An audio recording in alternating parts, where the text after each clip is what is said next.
Allez, bonsoir les amis. Euh,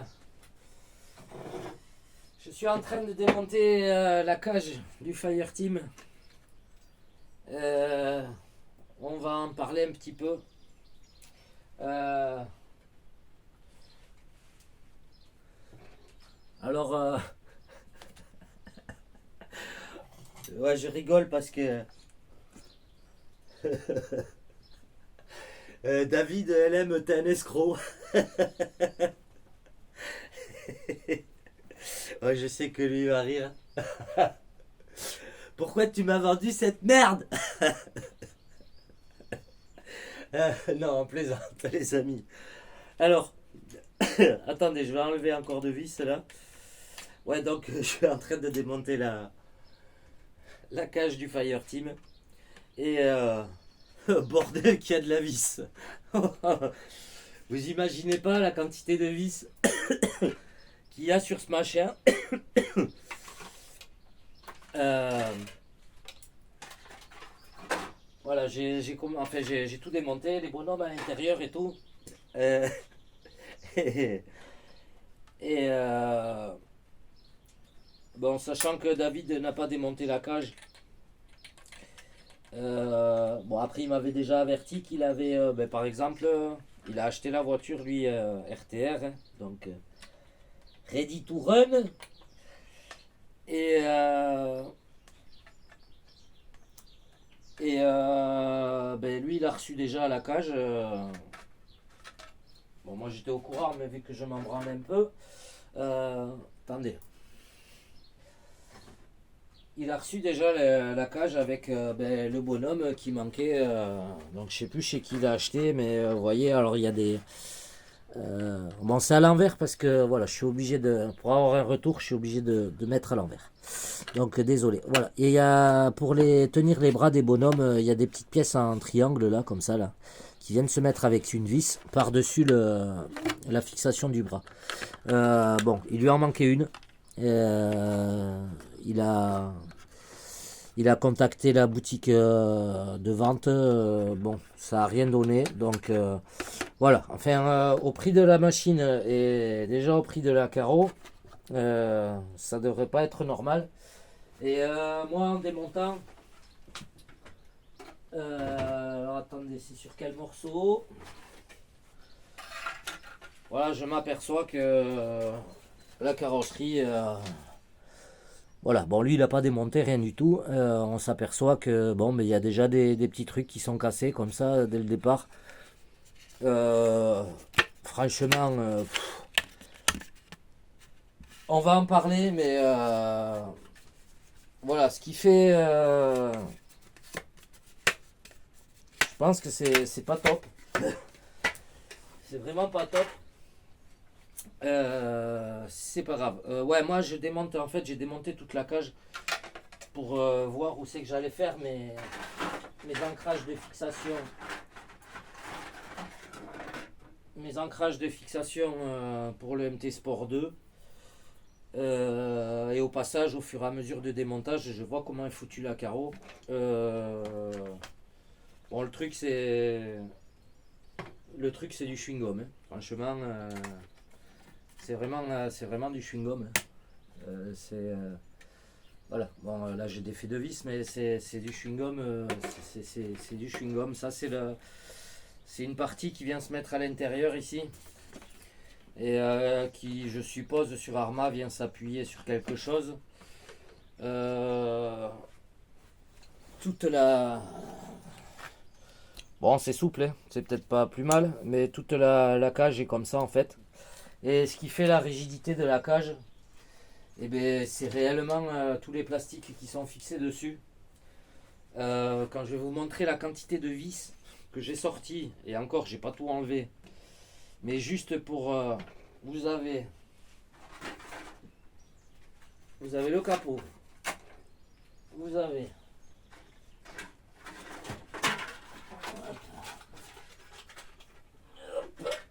Attendez, parce que là c'est un peu pas facile. Hop, donc ça. Vous avez la partie qui vient se mettre ici. Après, vous avez la partie qui vient se mettre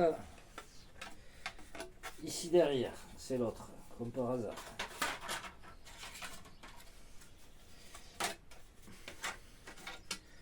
Vous avez la partie qui vient se mettre ici derrière. Après la partie qui vient se mettre ici derrière, vous avez le coffre ici. Donc voilà, pour faire la carreau, vous avez déjà 2, 4, 6 éléments de plastoc. Bon, c'est un peu pas génial. Attendez, parce que du coup, il faut que je récupère encore une petite vis ici. Voilà. Donc, on va peser, parce que du coup, j'ai démonté, tant qu'à faire, je me suis dit qu'on allait peser les éléments séparés. Tic, tic, tic, tic.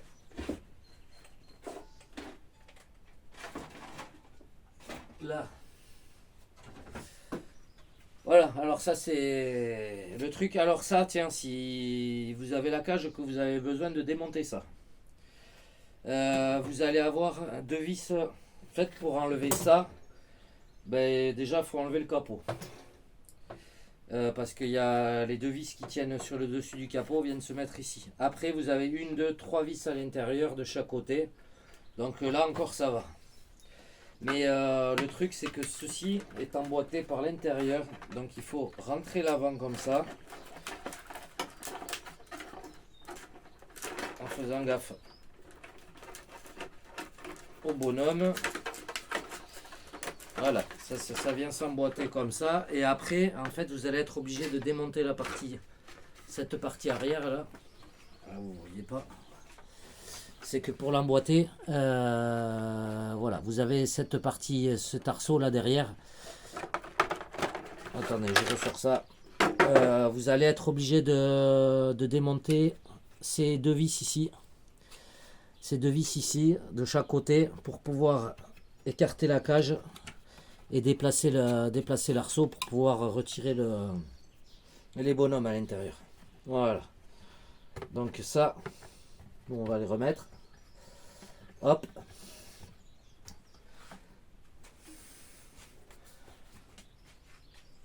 Donc on va peser les bonhommes tout seul. Et on va peser la cage.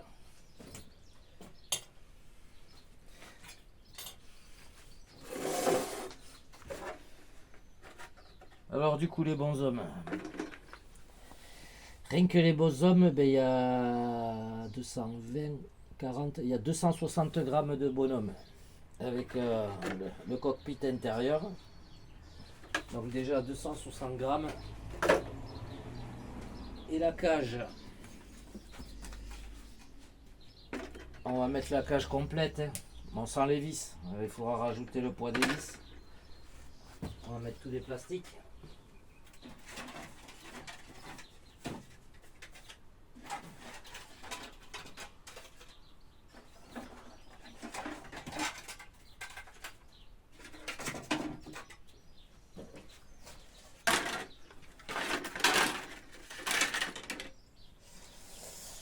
Et la cage sans les bonhommes, on est à 580 grammes, un petit peu plus.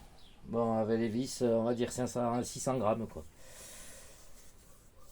Je pense, parce que quand vous allez voir la quantité de vis qu'il y a, c'est quand même un truc de dingue.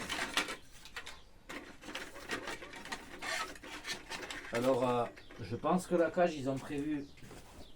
On va se les mettre là, ça gênera moins. Je pense que la cage, ils ont prévu des petits trucs en plus. Parce qu'en fait, ce point-là, ces points-là de fixation, ici, là, ceci, ici, là, ces points-là de fixation ne servent strictement à rien. S'ils sont là, je pense que c'est qu'ils ont prévu, Arma a dû prévoir ou une autre carrosserie qui se monte dessus ou des options, je sais pas. Voilà, nous ce qu'on va faire, c'est que là pour l'instant, je l'ai démonté donc pour vraiment voir où c'est que j'allais m'ancrer sur le MT Sport 2, voir ce que j'allais laisser ou ne pas laisser. Cette partie-là va virer parce que ben, moi ça va être la poignée de transport du MT Sport qui va venir servir ici. Je suis désolé mais ça je vais pas les remettre. Franchement, voilà, à part alourdir le bordel, je vois pas l'intérêt. C'est hyper trop fermé en plus. Donc ce que nous on fera, on va se servir des points d'ancrage d'origine, enfin qu'ils ont mis là, et nous on va fermer le côté, les deux côtés, et on va remettre les plastiques d'origine, enfin la carrosserie dessus, une fois qu'on se sera ancré. Voilà. Voilà, je sais pas la cage, elle est hyper souple et vraiment ce qui fait la rigidité, c'est les plastiques en plus dessus. Mais avec tous les plis qu'ils ont fait, en fait, je pense qu'ils ont fait ça, c'est pour vraiment rigidifier toute la carreau. Là, il y a le plastique derrière, si je le vire, bon, voilà. Après, c'est fait pour amortir une cage, mais bon, c'est quand même pas mal du chewing-gum. J'ai peur que les ancrages au niveau des vis s'arrachent assez facilement. Je sais pas, c'est pas.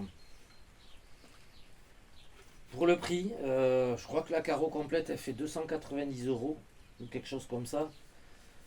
Je trouve que c'est un peu excessif. Franchement, après, c'est mon avis personnel, mais je trouve que c'est excessif pour la qualité du plastique chewing-gum là. Ce serait une cage vraiment, ce serait du rigide. Bon, après le rigide ça casse, mais un bon plastique bien solide. Là c'est vraiment tout, c'est tout du chewing-gum quoi. Voilà, il n'y a pas besoin de forcer beaucoup. Bon, après nous c'est pour faire un habillage, que ça ait un look sympa. Donc voilà, mais c'est même l'arceau central à l'arrière quand vous voyez, ça se plie. Voilà, ça se plie. Il n'y a pas besoin de forcer beaucoup. C'est tout. Il y a tout qui se déforme. Je doute que ce plastique, sur les gros impacts, après sur le véhicule, je sais plus combien il disait qu'il faisait, Mani, 6 kilos ou quelque chose comme ça, ok. Le MT Sport avec ça, il risque de faire dans les 7 kg 5, 7 kg 8, peut-être pas loin des 8 kg. Bon, un peu moins puisque j'ai enlevé les bonhommes. Déjà, on va gagner 260 grammes. Mais bon, nous, on va faire en sorte de faire des plaques. Je pense qu'on va faire des plaques de renfort et garder l'habillage ou carrément virer l'habillage et faire une autre carreau comme j'ai fait sur le Hotlo. Bon, après, c'est un look sympa, donc on va voir. Peut-être on va d'abord passer ces plastiques et les flinguer. Et quand ils seront fusillés, on fera autre chose. Mais bon, il est sûr que dans tous les cas, moi je ne peux pas, sur le MT Sport 2, je ne peux pas remettre le renfort central ici. Qui, bon, à mon avis, ça il va pas servir à grand chose. Donc moi je vais avoir l'appui. C'est que tu es. C'est que tu es ma petite. Je vais avoir l'appui de la poignée de transport ici, comme ça, sur le toit. Voilà, on va faire ça comme ça et on mettra, a priori, dans l'idée, ce serait de faire des plaques qui soient posées, fixées sur le châssis du MT Sport et où je pourrais mettre ces ancrages là. Parce que ici, les fixations, il faudra que j'étudie un peu mieux le truc, mais ces fixations là d'origine, je ne vais pas pouvoir les utiliser. Donc voilà. Dans tous les cas, sur le MT Sport, hop. Attends, on va la remettre là-bas.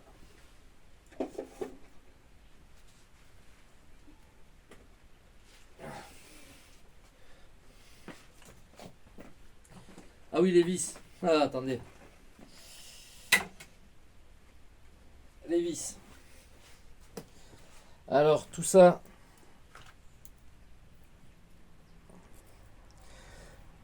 Toutes les vis qui sont ici, bon, c'est pour la cage. Et toutes les vis qui sont là, le petit paquet là, toutes ces vis là, ben, c'est pour fixer tous les plastiques.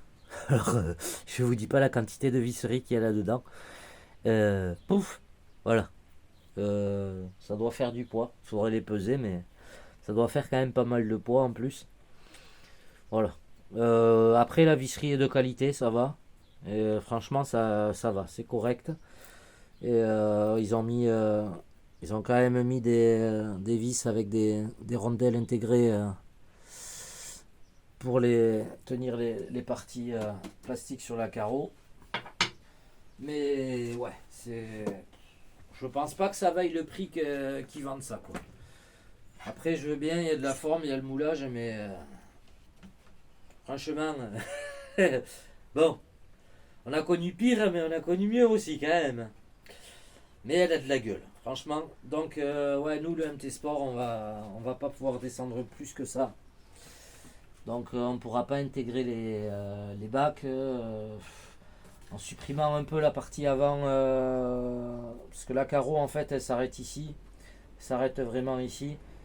À la limite, si je coupais ça proprement, je pourrais descendre un peu à l'avant. Mais je vois pas l'intérêt parce que ça descendrait de 1,5 cm. Après, pour cacher les bacs. Ou alors, voilà, la laisser dans l'idée, je pensais la laisser à ras du châssis. Et faire une plaque PVC là, avec mon plastique qui soit prise sur le châssis, qui fasse tout le tour en fait, et qui soit prise à différents endroits. Hein, parce qu'il y a des endroits où il y a déjà des perforations de fait sur le châssis, sur le plat ici. Donc l'idée ce serait de faire une plaque qui fasse une plaque intégrée et où je viendrai poser la carreau dessus ici et avec la poignée et la fixer et avec la poignée de renfort central venir appuyer sur la carreau. Comme ça on serait en appui ici et ici et bon l'avant voilà ce sera appuyé sur les deux côtés, ça basculerait pas comme ça. Et en cas de retournement, voilà, on aurait la poignée centrale qui taperait le truc, on aurait le flex de la carreau ici devant. Voilà, c'est vraiment très flex. Et derrière, pareil. Donc voilà. Bon, mais je vous ai pesé ça. Et sachez que démonter, ouais, ça prend un peu de temps quand même. Hein, ça prend un peu de temps. Nous, ce qu'on va faire, on va se remettre par contre les 4 petites vis ici avant de les oublier. Parce que là, tout de suite, on va aller manger. Et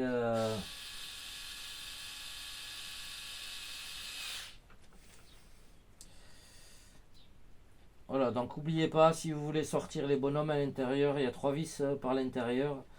Vous allez être obligé de défaire le renfort central. Donc, faites attention parce que le renfort central, en fait, ici, qui a, vous voyez, vous allez avoir 2 vis qui sont plus longues. C'est les 2 vis qui vont là-dedans. Donc ça, c'est foutu à l'intérieur comme ça. Voilà, et c'est les 2 vis qui vont là. Après, toutes les autres, elles ont la même dimension pour le reste de la structure. A priori, j'en ai pas vu d'autres.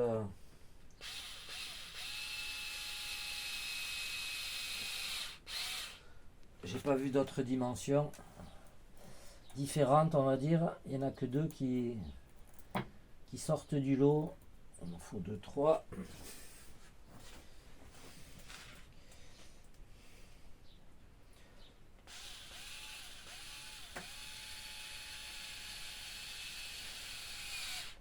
Après, c'est quand même relativement bien foutu. Les différents points d'ancrage qu'ils ont rajoutés, ça vous permettra de faire différentes choses. Donc le flex, c'est vraiment avoir le fait qu'elle soit le chewing-gum là. Ça c'est vraiment le truc à avoir après à l'usure.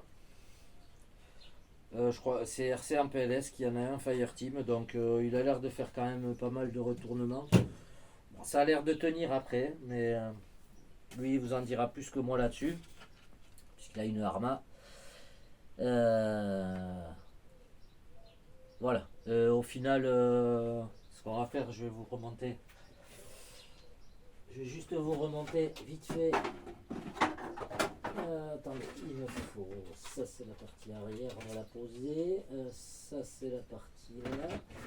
Ça, c'est lequel? Ça, c'est le mauvais côté. Ça, c'est le bon côté. Et ça, c'est le mauvais côté. Il me faut l'autre. Et ça. Regardez ce qu'on va faire. Je vais vous mettre vite fait juste les plastiques. Comme ça, vous allez voir ce que ça va donner. On va les mettre sans les serrer à fond. Hein. C'est juste pour que vous voyez ce que ça donne. Non, ça c'est la partie arrière. Hop.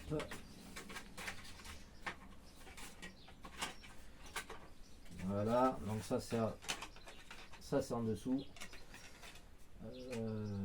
Ça c'est en dessous comme ça. Hop.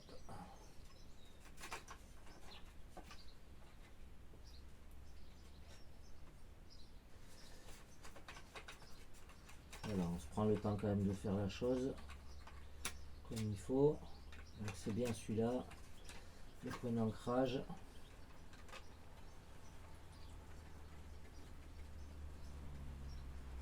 Voilà. Je mets juste une vis ici et là hein, pour que ça vous donne une idée de ce que ça donne sans les bonhommes.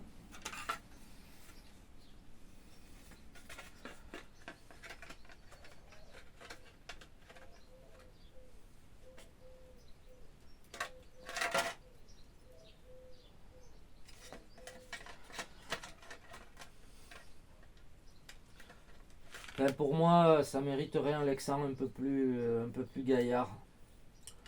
Voilà, ils auraient mis un Lexan un petit peu plus gaillard. Je pense que ce serait mieux vis-à-vis du client. Parce que là, ça fait vraiment cacaille comme plastique. Hein, vraiment. Au prix où ils les vendent, leur plastoc.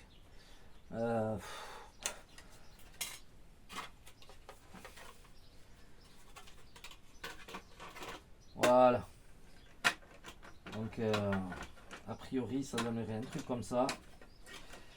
C'est pas si mal. Franchement, moi j'aime bien. Je sais pas vous, mais moi j'aime bien.